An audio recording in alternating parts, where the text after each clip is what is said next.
안녕하세요. 김원준입니다. 김관진 석방한 판사 공격 멈춰라. 김관진 전 장관, 임관빈 전 실장을 석방한 신광렬 판사 관련 조선일보 어제자 기사 제목입니다. 기사는 신광렬 판사 비판 여론에 대해 법대 교수들이 뜻을 모아 성명을 냈다며 430명 법대 교수가 회원으로 있다는 전국 법과대학 교수회의 이호선 회장을 인터뷰하고 있습니다. 이 인터뷰를 통해 이 회장은 법관의 결정에 대한 과도한 비판은 헌법과 법치주의 정신을 무너뜨릴 수 있다는 위기감으로 교수들이 뜻을 모았다고 주장했습니다. 그런데 이 단체 홈페이지에는 그 430명이 누군지가 없고 뜻을 모았다는 교수들 명단도 없고 발표했다는 성명서도 없고 기자회견의 정보도 없습니다. 성명서도 기자회견도 없는데 성명 자체를 기자는 어떻게 한 거죠? 참여 교수들 명단도 없는데 뜻을 모았다는 건 어떻게 확인을 한 겁니까? 누가 언제 어디서 몇 명이 참여했는지 최소한의 정보도 없으면서 전국 법대 교수들이 뜻을 모았다고 기사를 쓰는 이유가 뭔가요? 제가 얘기해 볼까요? 신광렬 판사의 석방이 그만큼 말이 안 되니까 그래서 비판 여론을 어떻게든 물타기 해보려고 도둑이 재발이 저린 거 그거 아닙니까? 김원준 생각이었습니다. 오늘 첫 뉴스는 다 이제 북한 미사일로 모든 매체가 도배가 됐겠지만 저는 아닙니다. 저는 어제 이어서 이 전국 법과대학 교수회의 이야기를 좀 더 해야 되겠어요. 예. 어제 좀 이 단체가 어떤 단체인지 조사 좀 해보셨어요? 네, 어제 홈페이지가 다운되어 있어서요. 접속이 안 됐습니다. 계속해서. 이제 접속자가 아마도 폭주해가지고, 예, 확인해 보려고 하는데, 홈페이지가 안 열린 걸로, 예. 근데 이제 폭주하기 전에 저는 다 봤거든요. 이미. 봤는데, 원래는 전국 법과 대학 교수, 회의가 아니라, 명칭이 달랐는데 이게 명칭이 변경됐어요, 작년에. 그러면 작년 2월에 사단법인화 되고, 이제 현 회장이 선출됐어요. 어제 말씀드렸듯이 알림마당 공지는 한 6개. 자료도 한 10여 개 수준. 예. 거의 회장님 혼자 운영하는 홈페이지 아닌가. 그 정도 수준이었는데, 사무실도 본인 연구실이나 그 옆방인 것 같고요. 예. 앞으로 이제 서명했다는 명단이 혹시라도 나오면 일일이 다 확인해 볼 생각입니다. 근데 제가 이제 이 뉴스에 관심을 가진 이유가 뭐냐면 저는 이런 뉴스에 관심이 많아요. 이 프로세스를 보면 이 성명 자체는 사실은 정체불명이에요. 예. 누가 참여했고 언제 참여했고 몇 명이 그리고 뭐 어떤 내용으로 어디서 기자회견을 했고 뭐 이게 없어요. 아무것도 없는데도 연합뉴스라고 하는 우리나라 최대 통신사 브랜드가 이걸 기사화하지 않습니까? 그러면서 권위를 가져요. 그렇지 않습니까? 그리고 나서 포털 메인에 하루 종일 걸어둬요. 이렇게 되면 어떤 개인이나 혹은 일부 주장이 이런 프로세스를 거치면서 권위가 부여돼서 전 국민을 상대로 여론조를 할 수 있게 되는 거 아닙니까? 그런데 실제 여기에 동원된 사람들을 생각해보면 그럴듯한 단체명, 그 단체 관계자 하나 둘, 언론사 기자 하나 둘, 언론사 편집 라인, 포털의 뉴스 에디터 한 6명, 7명만 그 프로세스 선상에 딱 있으면 마치 전국에 수많은 사람들, 수백 명의 사람들이 직접 나서서 공식적으로 성명을 내고 그걸 수백만의 사람들에게 뿌릴 수 있지 않습니까? 얼마나 효율적이에요. 예, 몇 명의 이야기를 몇백만에게 뿌린다는 게 이명박 박근혜 시절 이렇게 정말 많이 했거든요. 이 전형적인 어떤 그 여론 후도의 프로세스가 돌아가는 걸 또다시 보게 되는 거죠, 지금. 예, 그래서 저는 이 뉴스가 어떻게 실린 건지 도대체, 어떤 과정을 거쳐서 이게 도대체 전국에 400명 이상 법대 교수들이 나서서 이렇게, 공식적으로 설명을 낸 것처럼 기사가 됐는지 저는 앞으로 꼭 밝혀야 되겠습니다. 그래서, 왜냐면 이게 한 번이 아니라 이런 일이 너무 많았기 때문에 과거에. 아직도 이런다는 거죠. 저는 이 뉴스에 관심이 많습니다. 자, 앞으로도 계속 관심을 가져야겠다고 해놓고, 이제 북한 미사일 얘기해보죠. 네, 안보 관련된 뉴스가 오늘 가장 큰 뉴스 중에 하나인데요. 오늘 새벽 합동참모본부는 북한이 탄도미사일을 발사했다고 밝혔습니다. 오늘 오전 3시 17분 정도 평안남도 평성 일대에서 동해상으로 탄도미사일 한 발을 발사했다라는 건데요. 합참에 따르면 군은 오전 3시 23분에 북한의 탄도미사일 도발에 대응했습니다. 동해상으로 적 도발 원점까지의 거리를 고려해서 지해공 동시 탄착 개념을 적용한 미사일 합동 정밀 타격 훈련을 실시했다라고 합니다. 오랜만이네요. 네, 75일 만입니다. 예. 지난 9월 15일 날 중장기 거리 미사일 쏘았습니다. 제가 여기서 주목하는 거는 시간대가 이제 새벽 3시. 예, 이건 이제 미국 시간대를 타겟하는 거거든요. 그리고 이게 일본을 넘어가지 않았어요. 기술적으로 그건 아무것도 아닌데 북한에는. 일본 별도를 넘어가지 않았다. 두 번째 주목 포인트는. 그리고 거리는 충분히 길다. 그러니까 이게 지난번에 재진입 기술이 가장 어렵다고 얘기했지 않습니까? 제가 보기엔 이제 미국을 상대로 일본을 넘어가지 않는 것은 영내의 긴장은 최소화하면서 우리 기술이 재진입의 기술까지 확보된 것, 뭐 이런 미국의 과시하는 의미다. 예. 왜냐하면 북한이 원하는 건 이제 핵 보유국으로 인정하라는 걸 원하는 거니까요. 예. 그런 목적의 발사인 것 같습니다. 네. 네, 그래서 로이터 통신의 보도에 따르면요, 미 국방부는 북한이 발사한 미사일에 대한 1차 분석 결과를 내놨는데 대륙간 탄도미사일, 그러니까 ICBM으로 평가된다라고 밝혔습니다. 북한 미사일이 약 1000km 날아가서 일본 해상에 낙하했고요.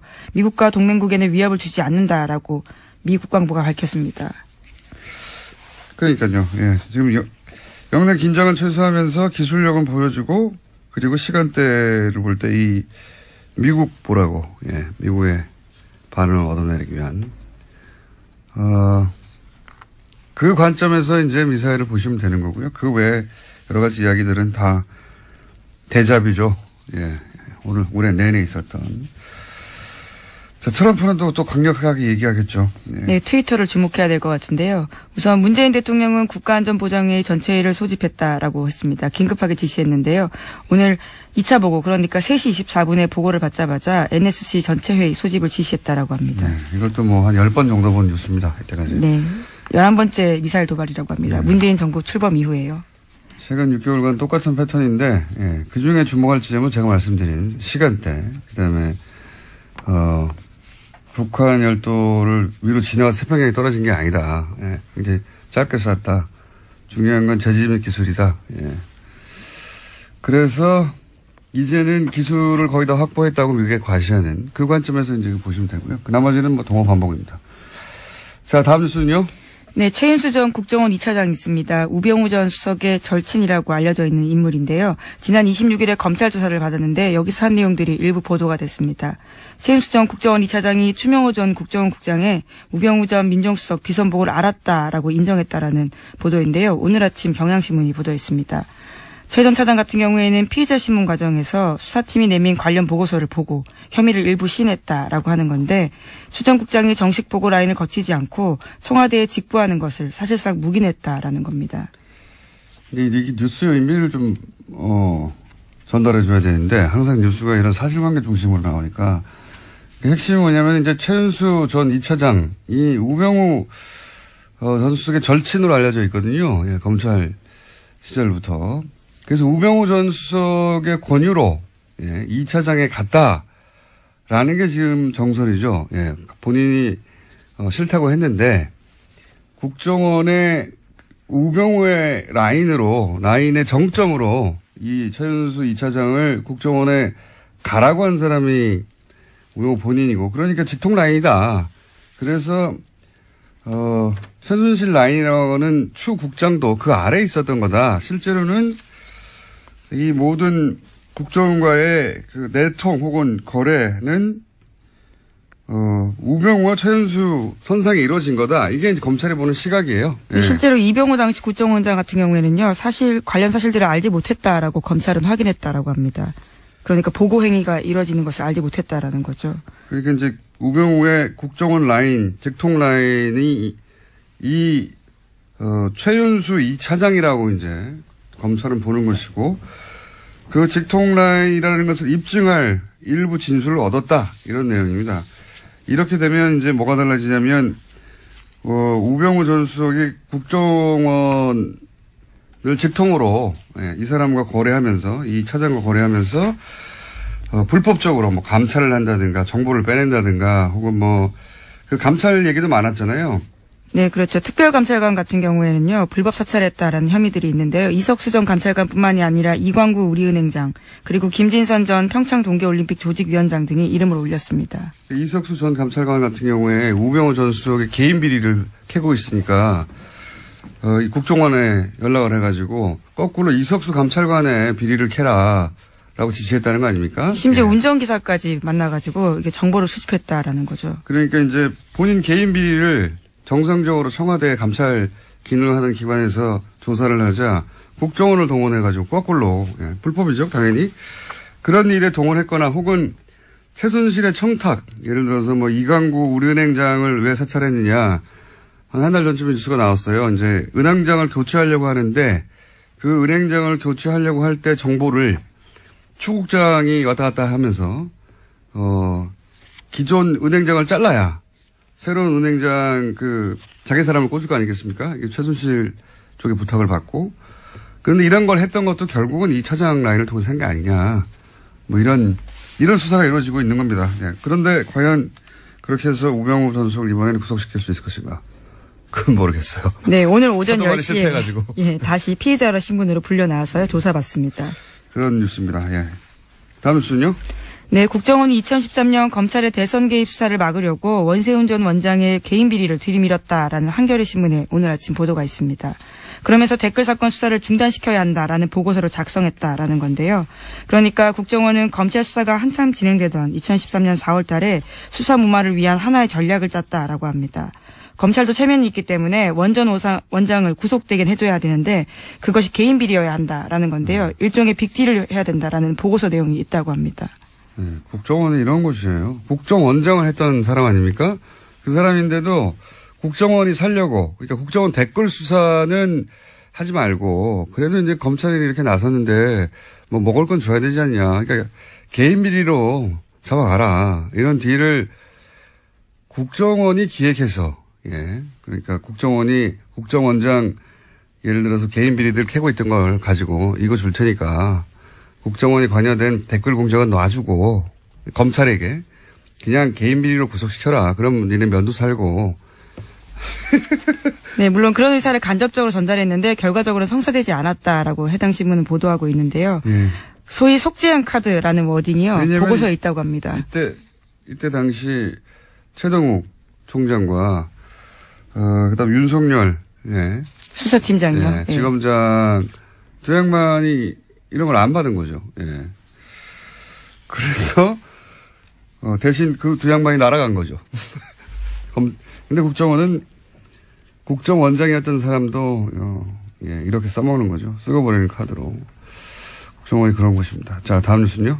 네, 2012년, 2013년 경찰의 국정원 댓글 사건 수사 당시에 수사 정보를 국정원 쪽에 흘려준 의혹을 받고 있는 김병찬 서울 용산경찰서장이 있습니다. 어제 검찰에 출석했는데요.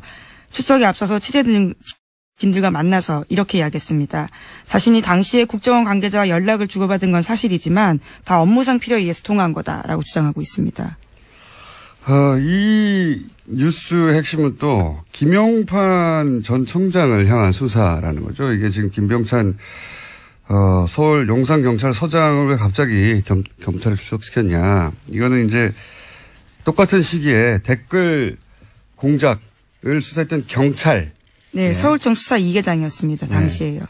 경찰의 당시 책임자였던 김용판 전 청장이 무죄로 풀려났잖아요. 관련해가지고. 근데 지금 나오고 있는 이제 관련 보도들을 보면 당시 청와대 새누리 국정 경찰이 한 몸통으로 커넥션을 이루어서 이 당시에 댓글 공작이 아무런 혐의가 없다라고 대선 직전에 발표한 것 사건.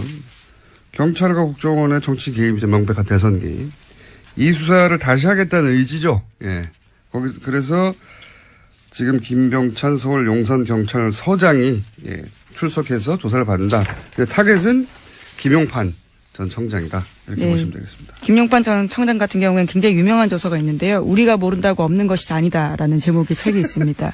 자신의 치안 철학을 담았다라고 하는데요. 새삼스럽게 다시 그 책 제목이 생각날 때입니다. 아, 그런 책이 있어요? 예, 굉장히 자신은 자랑스러워하는 책인데요. 치안 철학을 담았다라고 합니다. 본인의 운명을 예언한 책일 수도 있겠네요. 예. 근데 이제 김용판 전 청장을 타겟으로 한다는 건 결국 또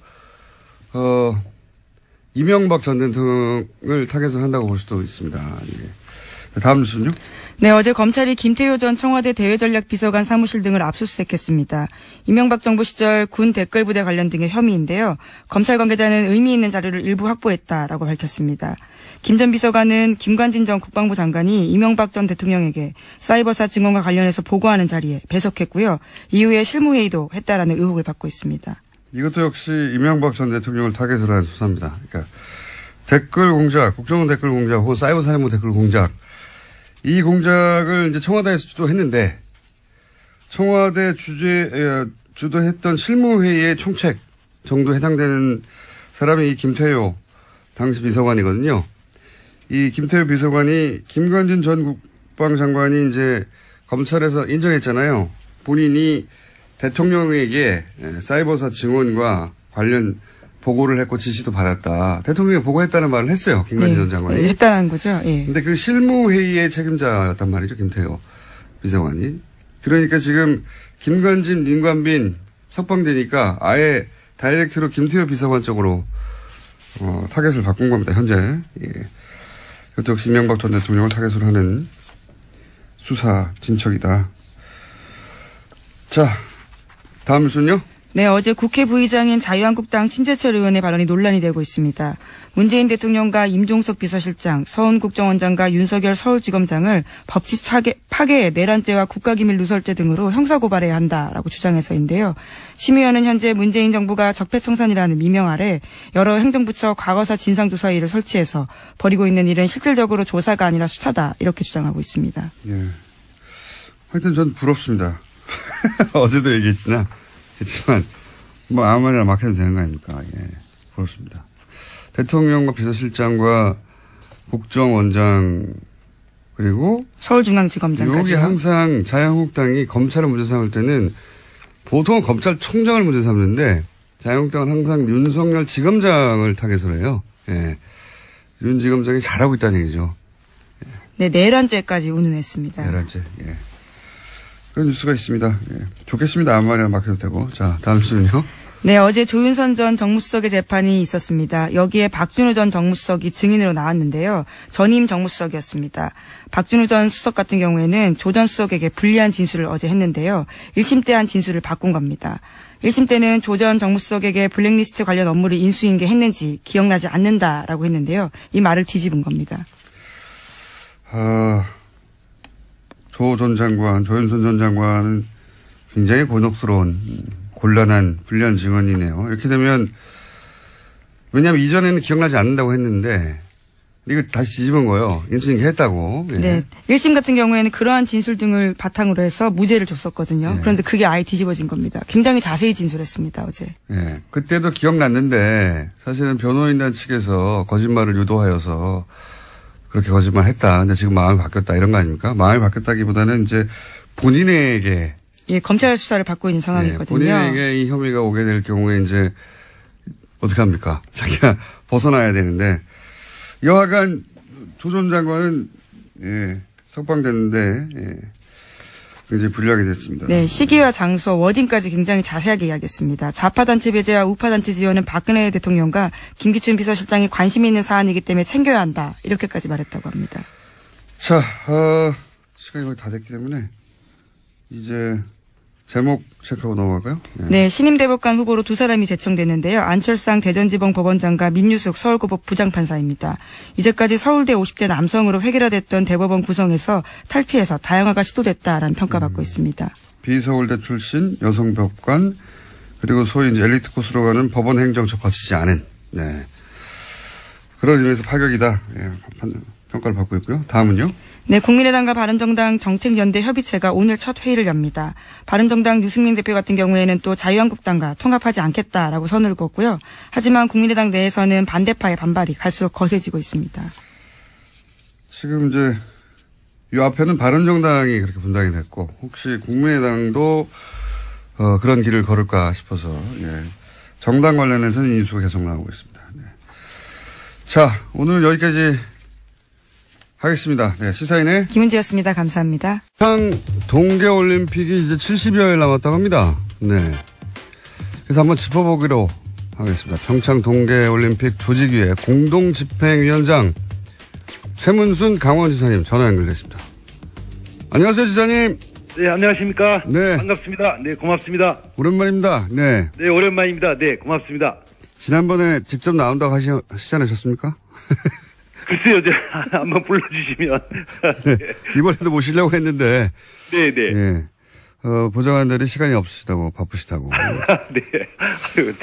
저희가, 죄송합니다. 네. 예, 모신 이유가 입장권 안 팔려서 걱정 많다고 그래가지고 저희가 모셨어요. 입장권이 네, 그렇게 네, 네. 많이 안 팔리고 있습니까? 네, 지금 뭐, 다행히 이제 초반에 이제 부진했었는데요. 예. 초반에 부진을 이제 극복하고 지금 막 팔리고 있는 중입니다. 지금 전부 100만 장을 팔아야 되는데, 예. 그 중에 이제 반을 넘게 팔았습니다. 지금 한 52% 정도 팔았습니다. 네. 원래 이 동계올림픽의 그 입장권 판매 추이가 2달 전에 50% 정도 팔리면 그게 정상적인 겁니까? 잘 팔리는 건가요? 뭐 이렇게 잘 팔린다고는 할 수는 없지만 그래도 비교적 정상에 가깝다. 그러니까 초반에 부진을 극복했다 이렇게 말씀드릴 수가 있겠습니다. 저희가 처음 섭외할 때는 안 팔린다 걱정이 태산이었는데 좀 팔리고 있는 와중이군요, 이제 그 사이에. 그렇습니다. 네, 네. 갑자기 판매율이 올라간 이유가 뭡니까? 그 사이에 이제 올림픽 성화가 들어와서 성화. 지금 이렇게 다니고 있고요. 다른 올림픽의 예를 봐도 올림픽 성화가 이제 돌아와서 돌아다니면서 이렇게 흥행이 시작되는 모양입니다. 이제 올림픽 성화, 그 다음에 단체 구매가 또 많습니다. 단체 구매. 이렇게 조직별로 이렇게 단체 구매를 해주는 분들이 많이 있어서 이렇게 빠르게 좀 올라가는 것 같습니다. 나머지는 그 평창 요새 그 롱패딩 유행이 있는데 거기 끼워 팔면 다 팔리지 않을까요?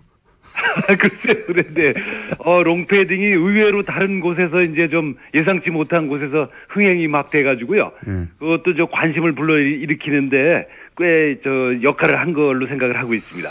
알겠습니다. 그럼, 입장권은 그러면 크게 걱정하지 않아도 되는 추세다? 예.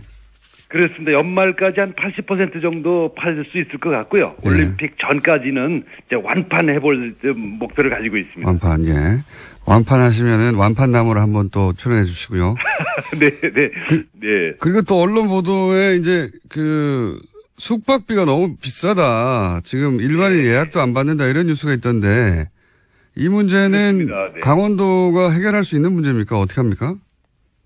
강원도뿐만 아니라 시, 군이 함께 해결해야 될 문제인데요. 예. 지금 초반에 지금 말씀하신 그런 일이 없지 않았습니다. 이게 초반에 이제, 왜 이런 일이 생겼냐 하면 올림픽 조직위원회하고 IOC에서 올림픽 운영요원들이 이제 쓸 호텔하고 콘도를 전부 이렇게 수용한다 그럴까 차출한다 그럴까 한 150개 정도를 이렇게 쓰게 됐습니다. 그러니까 다른 손님을 못 받게 된 거죠. 그러다 보니까 좀 좋은 숙박업소들이 좀 줄어들어서, 이제, 과열됐다 그럴까? 과열됐습니다. 그러다 보니까 이제 값이 좀 오르고, 그래서 약 한 방 하나에 50만원 선까지 올라갔었는데, 저희들이 여러 가지 자율적으로 협약도 하고, 또 단속도 하고, 또 실제로 이렇게, 실제로 계약이 잘 안 돼서 지금 한 28, 9만원까지 이렇게 값이 내려가 있는 상태입니다. 50만원. 그러니까, 2인 1실 기준을 말씀하시는 겁니까? 50만 원이?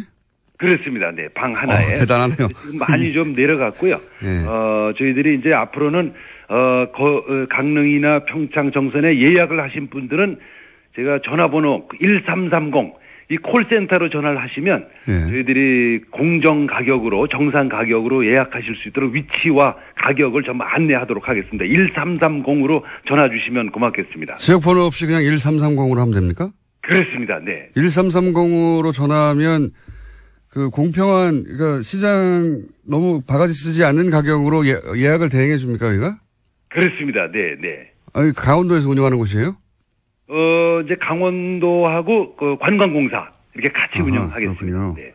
네. 여기서도 못 구해주면 그럼 대신 어떻게 합니까? 네, 거기서 저희들이 책임지고 구해드릴 거고요. 그 다음에 우선 그 개최 지역뿐만 아니라 예. 원주를 비롯해서 춘천 이게 교통이 좋아졌기 때문에 강원도 전역에서 이제 숙소를 구하셔도 대개 1시간 이내로 전부 강릉 평창에 도착하실 수가 있고요.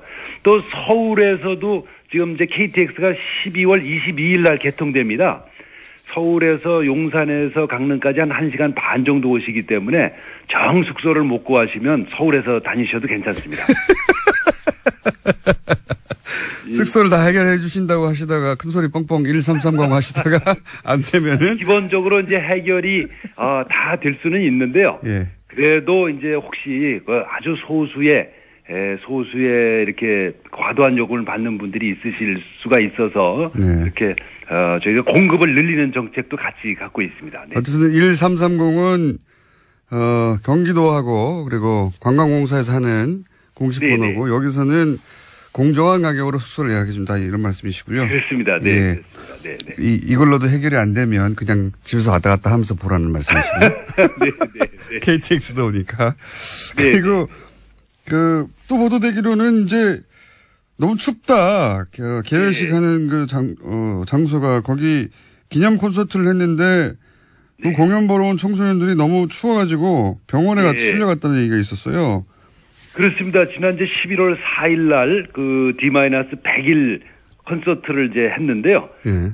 저도 거기 있었습니다. 근데 뭐 너무 추워가지고 저도 그렇게 추운 줄은 몰랐는데 그날이 영상 4도였었는데요. 예. 근데 바람이 많이 불어서 그 체감 온도가 나중에 알고 보니까 그 자리가 옛날에 황태 덕장 있던 자리라고 그러더라고요. 그래서 명태가 이제 바람이 센 자리에서 말리는 건데 네.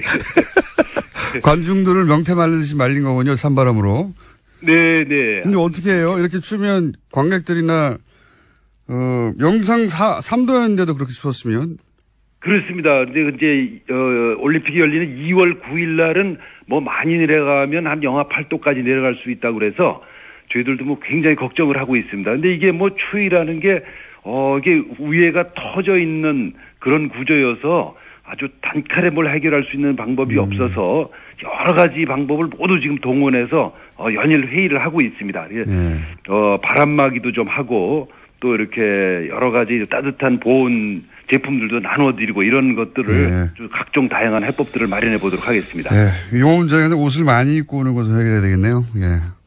네. 우선 좀 많이 입고 오시는 게 기본이 되겠습니다. 네. 하긴 뭐 너무 추운 걸 어떻게 합니까?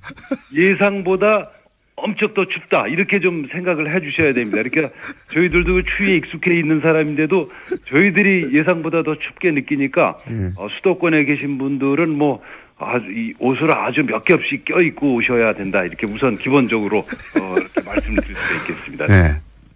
지사님. 네네. 그거는 아무나 할 수 있는 말 아닙니까? 추우니까 옷을 많이 껴. 네. 특별한 대책이 있으십니까? 옷을 많이 껴입고 해야 된다고. 대책을 뭐 다각도로 준비를 하고 있는데 일반적으로 느끼는 추위보다 이제 훨씬 더 춥다 이렇게 좀 미리 좀 말씀을 드리겠습니다. 네. 알겠습니다. 그 대책은 옷을 많이 입고 오는 것으로 말씀해 주셨고 네. 그리고 연결한 김에 네네. 이건 평창 얘기는 아닌데 평창 얘기는 이제 충분히는 아니어도 네네. 앞으로 저희가 개회식 다가가면 좀 더 연결하겠는데요. 연결했는데 MBC 최연소 사장을 지내셨던 분 아니겠습니까? 네. 네. 지사님께서는 최연소 사장을 하셨는데 네네. 최근 이제 사장 선출 과정이 있으니까 굉장히 관심 있게 보실 텐데요. 네네. MBC 사장을 하려면 직접 해보신 분으로 어떤 자질이 굉장히 중요합니까? 우선 뭐 제가 할 때 하고 또 좀 다른 자질이 있어야 된다고 보는데 우선 뭐 정치적 중립성과 독립성을 지키는 게 우선 큰 자질이고요. 근데 지금은 이제 그거를 넘어서서 경영 능력이 굉장히 중요할 것 같습니다. 그 이제 옛날하고는 달리 이 지상파들이 뭐 방송이 지금 뭐 다 그렇긴 한데 재정 상태, 경영 상태가 굉장히 나쁘기 때문에 경영 능력이 아마 굉장히 중요한 자질 중에 하나로 포함되지 않나 이렇게 생각이 듭니다. 방송 정상화를 시킬 능력은 기본이고 더 나아가서 이게 권력으로부터 방송을 지킬 그 자질은 기본이고 사실은 경영 능력도 있어야 된다. 네, 그렇습니다. 네. 이 경영 능력은 그게 미리 알 수 있습니까? 어떻게 합니까? 그 경영 능력이라는 것은 이제 방송의 독립성을 지키는 능력하고는 좀 다른데 예를 들어 그렇죠. 방송의 경영의 가장 수입원이 되는 게 이제 드라마가 되겠습니다. 드라마. 예, 광고인데요. 광고를 제일 많이 붙이는 게 이제 드라마죠. 이게 드라마는 그 방송 작가라든지 연기자라든지 PD라든지 또 여러 가지 스텝들을 한 100가지 정도의 한 요인들을 한꺼번에 묶어낼 수 있는 통합 능력 같은 건데요. 그거를 해낼 수 있는 능력이 있어야 된다고 저는 생각을 하고 있습니다. 그러면 드라마국을 경험한 후보자여야 좋다 이런 말씀이십니까? 꼭 그런 건 아닙니다. 꼭 하지만 그걸 이해해야 한다. 네네. 그런 이제 통합 능력. 이렇게 사람들의 이해관계를 잘 조절해내고 사람들을 이제 묶어내고 이런 능력이 있어야 된다고 생각하고 있습니다. 네. 알겠습니다. 그리고 저희 그 PD가 갑자기 네네. 보통 이렇게 청탁 질문이 안 들어오는데 질문이 하나 중간에 들어왔어요. 네네네. 올림픽 기간 중에 TBS 영어 방송이 있거든요. 예. 그래서 아마 영어 방송. 네. 예. 네. 영어 방송이 현장 방송을 할 계획인가 봐요. 예. 아, 그러시군요. 네, 예. 그러시군요. 네. 그래도 되는 거죠? 아, 물론입니다. 그래 되는 게 아니라 와주셔야죠. 제가 잘 모시도록 하겠습니다. 거기 우리가 이제 그 언론 활동을 옆에서 지원할 수 있도록 이렇게 센터를 만들어 놓고 있습니다. 거기 호텔 하나를 빌려가지고요. 거기가 저희가 모실 수 있도록 사전에 서로 접촉을 했으면 좋겠습니다. 네. 알겠습니다. 네. 지사님 이 영업을 굉장히 잘하시는 것 같아요. 네. 홍보할 영업을. 네, 아유 고맙습니다. 이게 좀 어려운 질문 하나 더 드려볼게요. 네. 편하게. 올림픽 끝나면 이제 이건 뭐 전 세계적으로 이런 문제 많이 대두됐는데 최근에 이제 하계 올림픽도 그랬고 올림픽 끝나면 경기장이 사실상 방치되거나 제대로 운영되지 못해서 막대한 경제적 손실 뭐 이런 이야기 많이 나오지 않습니까? 네. 평창도 그럴 염려 있는 거 아닌가요, 혹시? 그럴 염려를 이제 저희가 미리 예상해서 그럴 염려를 뭐 없진 않지만 굉장히 줄여놨습니다. 그 이제 경기장 비상기장이 12개인데요. 예. 그 중에서 8개는 이미 이제 해법이 마련돼서 우리 도하고 시군에서 이제 스포츠 시설, 복합 문화 시설로 쓰기로 결정을 했습니다. 지금 남은 게 4개 있습니다. 예. 이제 스키 점프 때하고 스키 점프 아시죠? 이렇게 스키 선수들 이렇게 날아서 뛰어내리는 거. 그다음에 지사님 그 정도 압니다. 굉장히 많이 아시는데요. 그다음에 썰매장도 아시겠죠? 그 왜 봅슬레이나 뭐 루지 이런 거 타는 그 썰매장. 요런 것들은 그걸 뭐 어떻게 달리 쓸 방법이 없습니다. 그렇죠. 국가대표 선수 외에는. 그래서 그런 것들 이제 이 4개가 있는데 그걸 정부와 우리 도가 역할 분담해서 이제 돈을 좀 내자. 이제 이렇게 지금 진행 중이어서요. 그게 곧 12월 말까지 결론 나게 될 것 같습니다. 그것만 해결되면 이제 이 문제들이 다른 나라하고는 달리 좀 올림픽 들어가기 전에 해결이 다 된 채로 들어갈 수 있을 것 같습니다. 그러니까 이제 스키 점프나 썰매장처럼 전문 선수 아니면 사용하지 않을 시설들을 제외하고는 뭐 지역 주민이나 지자체 뭐 활용 방안이 다 만들어져 있다는 말씀이시네요. 네. 그렇습니다. 네. 전부 끝나 있습니다. 네. 그렇군요. 예. 스키 점프 그리고 뭐 루지 이런 시설은 사실은 우리나라 선수도 부족하고 그렇죠? 네. 뭐 국제 대회가 맨날 있는 것도 아니니까.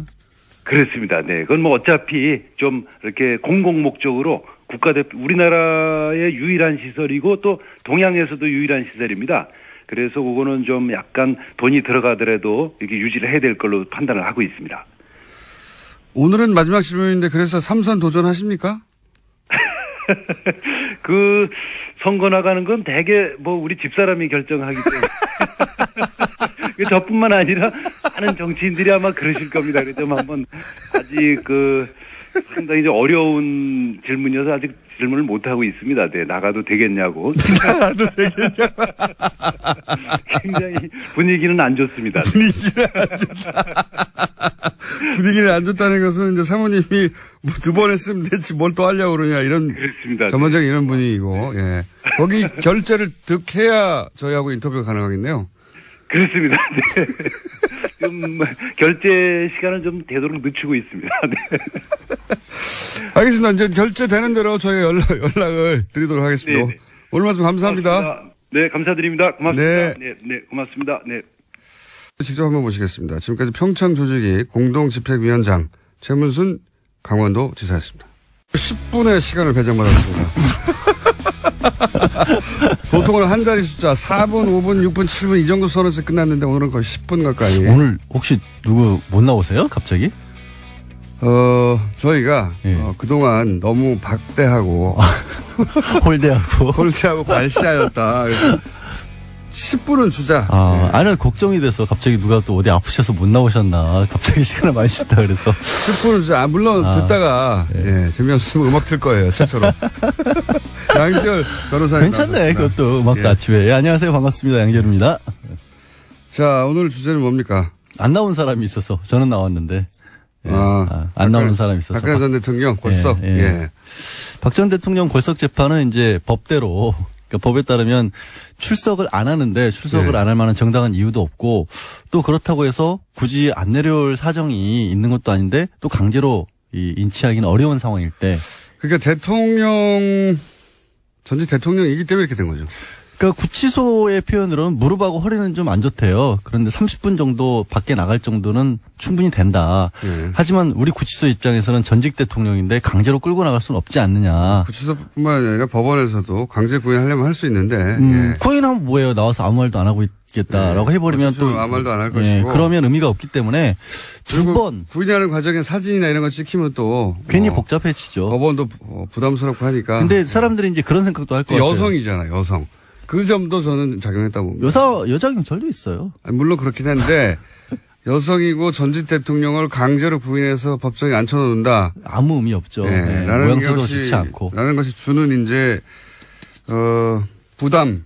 그것 때문에 이제 못하는 거죠. 다른 부담은 혹시라도 일각에서 이미 나오고 있는 얘기처럼 그럼 자리에 있지도 않은데 재판을 하면 네. 결국은 본인이 포기했다고 할지라도 역사적인 기록인데 이게 반론권도 보장 안 해주는 거 아니냐. 원래 앉아있을 때도 반론을 안 했어요.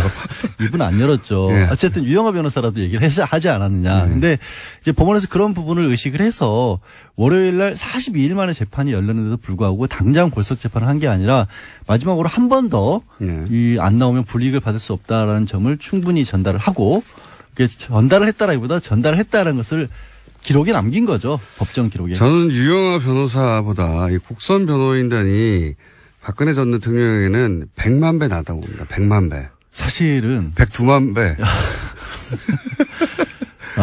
그렇게까지 얘기를 하시면 네. 뭐 저도 할 말이 없는 게 비슷한 생각을 하거든요.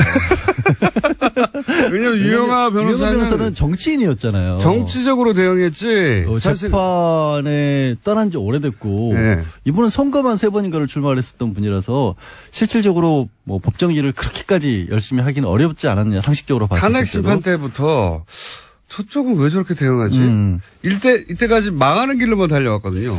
계속해서 전면적인 부인을 했으니까. 그리고 네. 반론권이라는 게 별로 의미가 없는 게 어차피 이 사안 자체를 사실관계를 열심히 다투거나 그런 쪽보다는 기본적으로 그 얘기 했잖아요. 탄핵 전에 1월쯤인가 기자회견 아닌 기자회견 해가지고 이렇게 저렇게 해가지고 이렇게 저렇게 엮어가지고 네. 오래전부터 준비해가지고 나를 몰아넣은 것이다 음모다 이렇게 그러니까요. 밖에 이 시간을 재판을 안 보고 있기 때문에 그 입장을 고스란히 또 유영하 변호사는 대변을 해왔거든요.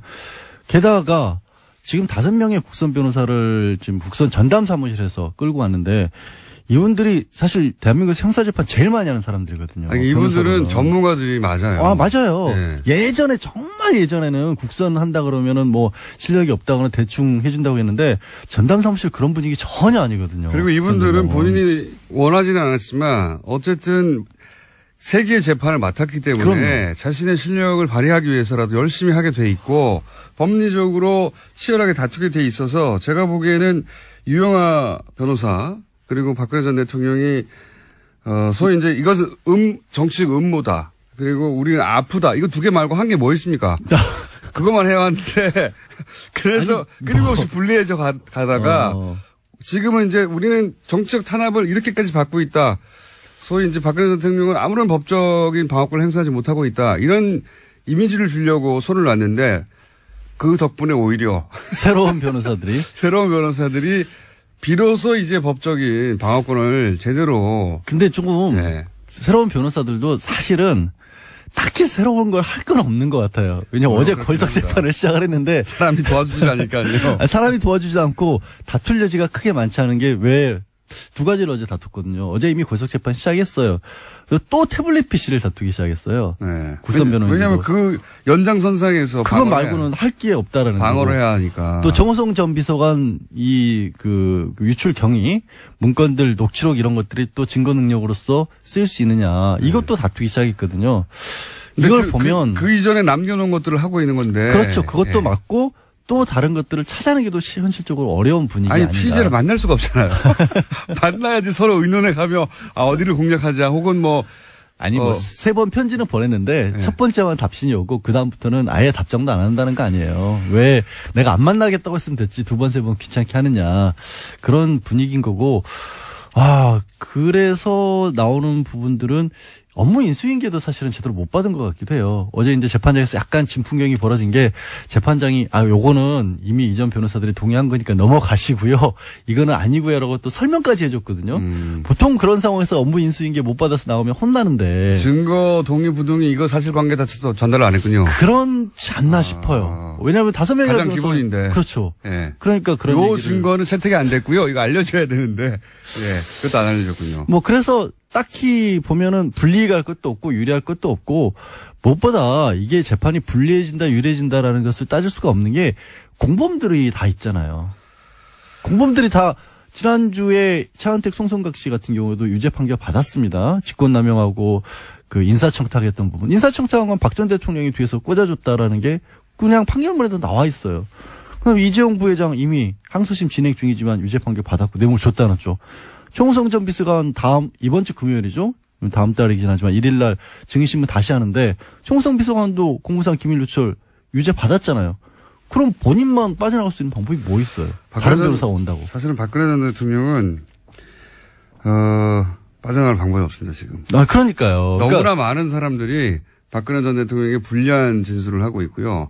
그리고 그런 정황과 어떤 서류들이 계속 나오고 있기 때문에 빠져나갈 방법이 없어요. 재판장 입장에서는 한 가지는 좀 마음이 편해진 것 같아요.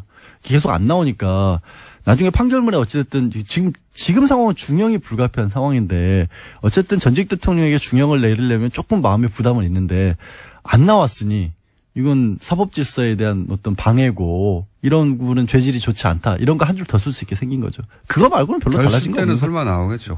결심 때는 설마 나오지 않을까? 그걸 어차피 나와서 선고듣는 거니까 큰 의미는 없고. 박근혜 전 대통령은 어쨌든 제가 보기엔 계속 안 나옵니다.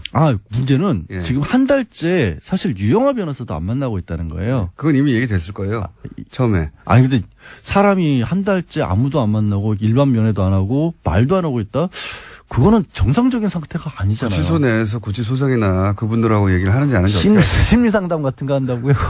어떻게 하십니까? 그것도 구치소장 만나는 것도 특혜라고 말 많은 바람에 본부에서도 굉장히 조심스러울 것 같은데. 어쨌든 제가 보기에는요. 이 전략 자체는 그렇게 철저하게 핍박당하는 게 아니라 본인이 그 길을 선택했는데 핍박당하는 모습으로 재판을 응한다. 예. 왜냐하면 그거 말고는 전략이 없어요. 이게 만약에 변호인이 들어와서 하는 일은 뭐냐면 가장 기본적으로 이건 인정하고 이건 하지 말자를 해야 되는데 그 18개 중에 하나라도 하는 순간 내가 아까 말했던 것처럼 이렇게 저렇게 엮여가지고 누군가의 음모에서 이렇게 당했다는 말을 못 꺼내잖아요. 그러니까 철저하게 부인하는 쪽으로 갈 수밖에 없는 거죠. 끝났나요? 자, 안녕히 가세요.